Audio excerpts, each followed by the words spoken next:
Majelis Desa Adat Provinsi Bali nunden keramane apang masang seselat abulan pitung dina. Seselate manggo aji muncuk pandan medui misi tapak dare, pamor, bawang, sune, tabie bara. Seselate jang diangkul-angkul.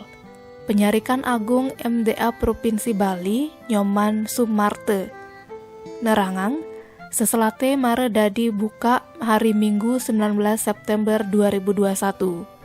Keramane masih tundine ngaturang Banten sakesidan di Merajan. Kemulan di umahne. Tetujune apanga leluhure nuntun pratisentanane yen ada anggota keluargane gelem apang enggal seger. Di samping ento yen ada pepasangan ane tawah-tawah di karang umai apang ilang.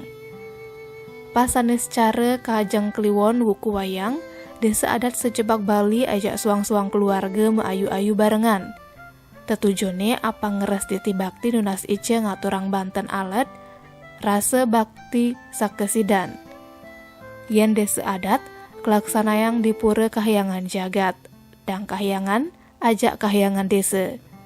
Aman kerama adat dadi ngelaksanayang disanggah, merajan, pura, paibon. Puja pengerastiti bakti kesarengin nunas tirte pengrapo jagat. Terus kasiratang kapelinggih pekarangan umah utawi kantor lan soang-soang kerama desa adat.